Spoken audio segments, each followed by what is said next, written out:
Ed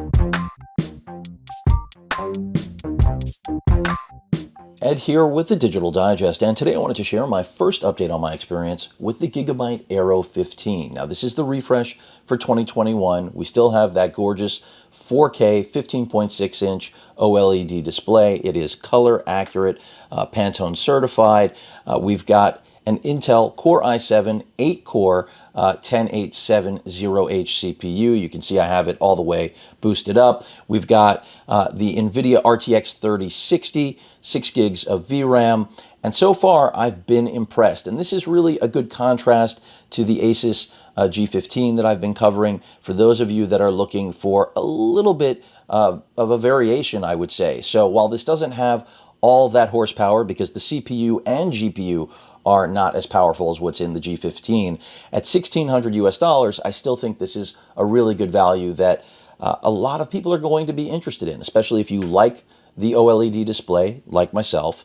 And of course, you can always drop it down to 1080p and get even more frames with the 3060. I'll get to that in a moment.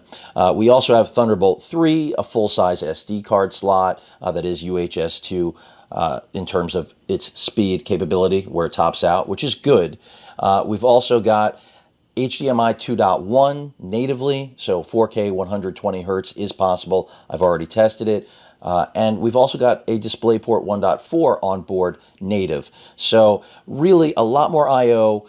We have a webcam, no Windows Hello using it, so it's not IR, but we do have a fingerprint scanner. And the keyboard, I actually happen to like a lot, even though it's not in frame right now. We have a numerical keypad. I'm getting used to it, but I really like the package that Gigabyte has put together here. So let's start off with benchmarks. So 3D Mark, Time Spy. The score is not that impressive. You know, when you look at what we're getting out of the G15, it's over 9,300, which puts it into a gaming desktop range. This at 7,854 feels a lot like a top-of-the-line 2020 gaming laptop. So this score is actually almost identical to what I'm getting out of the main gear Element with the 2070 Super. So that gives you an idea of what the 3060 is delivering, which is pretty impressive. But even the processor in the Element is a little bit faster than the i7 8-core here from Intel, so keep that in mind. So pretty impressive. You know, it's not getting to that performance threshold with the G15, but you are getting a lot of things that just aren't on the G15. Battery life here isn't as good as the G15. I can't give you an exact estimate yet, but I think it's somewhere around 5 to 6 hours. That's going to be a deal breaker for some. We also don't have as rapid charging. It seems like it takes about an hour and 45, closer to 2 hours to fully charge this machine. I think potentially I could get 7 hours of battery life out of this. So don't hold me to that yet. This is a quick update. I've only been using it for a day. But comparing that to the G15 feels like it's closer to 8 hours. And of course, it can be fully recharged with its proprietary charging brick in roughly an hour and a half. So a little over an hour. So they're not that far apart. No trickle charging using the Thunderbolt 3. I wish they had addressed that. It's too bad that they didn't. But still amazing that at $1,600 we're getting so much performance, because I still think this is really good. I mean, the ability to game at 4K with low and medium settings on older titles out of the HDMI 2.1, if you have a TV or monitor that supports it, very impressive. Of course, Gigabyte's Control Center, you can see right here, which I had up before. Good flexibility it gives you. Let's go ahead and jump into a game really quickly. I'm just going to, may as well just pop into Cyberpunk, and this way you'll get an idea of what it does at 4K as well as 1080p. And the high gloss screen, not really a big problem for me. I know some of you aren't fans, and I understand. I do generally prefer a matte finish, but I don't think it's bad. Again, I love that we have an OLED here. There are so many things to like about this machine. The individually addressable RGB lighting on the keyboard for some of you is going to be you know, a fantastic thing. For me, it's not that big of a deal. The speakers are not as loud, by the way, as what you'll get out of the G15. But it does seem like they've gotten, they being Gigabyte, control of the throttling. They claimed 30% improvement over the previous generation, and it does seem like they've gotten there. Now, I'm not sure what settings. I think I have this set to 4K right now. We're going to see. And, you know, everything is running as high as possible. So we're in the 30s right now, 40s, saying what's up to Jackie. I know all of you are going to say, Ed, show us, you know, Night City. We'll get there. Don't worry, we'll get there. But 42 frames, 41 frames. Later then. You know, do a little bit of driving. And, you know, the OLED is stunning. I mean, as much as I have complimented having a problem getting going here. As much as I've complimented the Asus G15's, you know, QHD, 100% DCI-P3, color accurate, 165 hertz display, there's nothing like a 4K OLED. And even though this is only 60 hertz, that's why this is not dubbed as a gaming laptop, but rather, you know, a hybrid, a combo creator, you know, like myself, someone who wants to game. And you can get this in a 3070 and 3080 flavor, but the pricing is just insane. With the 3070, you're going up to $2,200. With the 3080, you're going up to $3,500. So at $1,600, I kind of think this machine is a steal if you can live with, again, the, you know, the battery life not being best in class, as well as, you know, of course, the 60 hertz refresh rate on the display. They do have higher refresh rate displays in the Aero lineup. Of course, they will not be OLED. So in terms of settings, graphics right now are set to low, okay? But that's because we are gaming at 4K native. And you'll see that right here, 3840 by 2160, okay? VSync was off. I can turn on max frame. We'll see what changes. But, you know, if I really take this beyond low, we're not going to get, it's going to get to the point of being unplayable. In fact, right now you can already see we're at 30. I'm going to go back to Jackie. I mean, I find this playable. It reminds me of when I first started gaming in 4K, because at the very beginning of the 4K gaming days, you know, you were really relegated to about 30 to 40 frames max. And I mean at the desktop level. I'm not talking about laptops, obviously. And that was running, you know, Titan GPUs. So here I am back with Jackie, and we're at 30 frames. So if I go ahead and take that up to high, I think you already know what's going to happen. Now we're getting into the unplayable zone. You know, 22, 23, you don't want to use this. So low is where it's at. And look, more tweaking can be done. There's no question about it. But the fact that this can game, you know, at 4K natively is already impressive. For some of you, the frames won't be high enough. I get it. But let's do what we really should. Let's drop it down to 1080p, okay?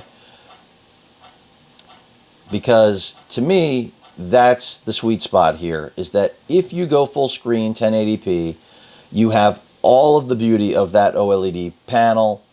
Let's just go. I'm going to leave it at high. Now, at high, we're only seeing 31. So not a major gain. Some kind of Freudian slip there. Let's take it to medium. And earlier I was getting higher frame rates, so I'm a little bit surprised. I'm not sure what's going on. I was pulling in the 50s, high 40s, low 50s, so I'm not sure what is going on, because we should be getting it. Let's just double check here. Got the right resolution. It may be because that's why. Excuse me. Sorry about that. I think I just resolved the problem. Gonna have to redo that all. So now, yeah, I mean, I knew something was really off. So full HD, 90 frames per second. Okay, now let's jump back in there. Let's go back to graphics. Let's max it all out. So maxed out 50 frames right here, full HD. This is amazing, okay? And this is what I really meant to show you. Again, we're not in Night City, but to be getting this sort of frame rate out of a machine that's $1,600 with a brand new AAA title like this, the future is here, folks, and that I'm on an OLED. So, I mean, really impressive. In my opinion, this is the sweet spot, the 3060. Now, the 3070 will afford you probably 10 to 15 more frames with everything maxed out. But the only way you're going to get real 4K playable is to go all in on the 3080. And I just don't see that being worthwhile. In fact, in my opinion, I'd be waiting for the next generation altogether, meaning the next generation of GPU and CPU combos. After all, the AMD-Nvidia marriage just really getting started, isn't it? But let's get out of the game. You can already see it is completely playable, which is great. I mean, I'm impressed with this machine. I was worried that throttling was going to kill it, and that just has not been the case. So, this has a 0.5 terabyte, 16 gigs of RAM. The RAM is not soldered, for those of you that are wondering, which is good news. So, if this ends up being my machine that I go with, I will absolutely be bumping this up to at least 32 gigs. And I can also talk to you a little bit about video editing while we run this test. So the NVMe in here, I'm going to be swapping out. I'm going to be testing out because I do believe the Gigabyte supports Gen 4 NVMe's, and I've got this Sabrent 2 terabyte ready to go, the Rocket 4 Plus. This is basically the fastest drive on Earth right now. I know they're coming out with a 4 terabyte model.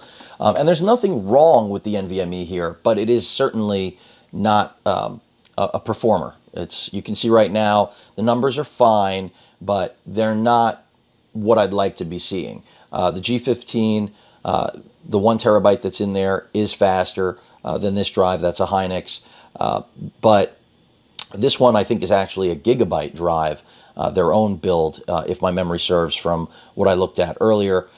So essentially, if I go with this, I mean, I'm definitely going to drop this in here, no question about it. You know, just clone the install and see what kind of performance gain we get. Now, when it comes to video editing, believe it or not, this is basically just about a wash with the Asus G15. That's me working inside of Vegas Pro, 4K video edits, you know, almost close to real-time rendering, which is very good. So, for example, the 30-minute unboxing of this laptop was a little under 30, about 32, 33 minutes to render on this machine in performance mode.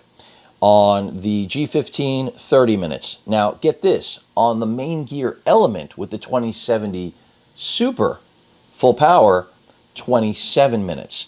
So I'm actually getting better video editing performance out of the Element, but that's just because the Element is getting full power to the GPU, which the 2070 Super, I feel like, is basically somewhere in between, I mean, a little bit under, basically about the same as the 3060 that we have here, and I was saying in between the 3070. It doesn't get to the 3070 performance, but it's close. It's still completely competent and relevant. And then the key is that the Intel processor in the Element is more powerful than the one here, not as powerful as the AMD Ryzen 9 5900HS, but clearly Vegas and Premiere Pro, this is true of both, and DaVinci Resolve, are making better use still of Intel chips than they are of AMD. Now, time will change. I'm sure over time we're going to see better performance from those pieces of software being optimized for the monsters that AMD is pushing out, because the AMD CPU is really a beast. I mean, it does smoke the Intel processor here, but in real world use right now, at least from my perspective, what I've done with it, it's not enough for me to say, you know what, just because the synthetic benchmarks are bonkers, I'm going to disregard the Aero 15, because the Aero 15, it has a lot of things that I would like to have on the G15, the Asus, and I've mentioned them. Webcam is one of them, even if it's a potato webcam. Better to have one than not at all. The speaker performance isn't as good, but that's fine. But more importantly, I/O, native HDMI 2.1, a legitimate, a real, not a Type-C. Not that there's anything wrong with a Type-C DisplayPort, but a real DisplayPort 1.4, and then a full-size SD card slot, Thunderbolt 3. These are things that I want. So even though the battery life is better on the G15, and of course the charge time is quicker, I mean, it's going to be a really hard choice for me here, folks. Now, if the 3060 really suffered and my render times were nowhere near each other, if the AMD Nvidia marriage smoked this, then the G15, I wouldn't even have to do a comparison. But because they're so close, both in gaming and in video editing performance, that makes things much more difficult for me personally to decide on between the two. Now, I'm sure if I ordered the Aero 15 with the 3070 and the 32 gigs of RAM and the 1 terabyte NVMe, the benchmarks would get closer. I still think that the Asus would outperform it because the AMD Ryzen 9 5900HS would still outperform the i7 that's in this machine. And these benchmarks are not that impressive. They're fine for the NVMe that's in here, but keep in mind your numbers will be better if you have the 1 terabyte. The half terabyte will underperform, and that's what's in here for $1,600. So at the end of the day, the good news is the Aero 15 is legit. If, like me, you want a 4K OLED display, you want Thunderbolt 3, you want a full-size SD card slot, you want native HDMI 2.1, you have an option, and it's affordable at $1,600. If you want to, release the kraken of cash, go for the 3070 or 3080 build. I don't recommend the 3080.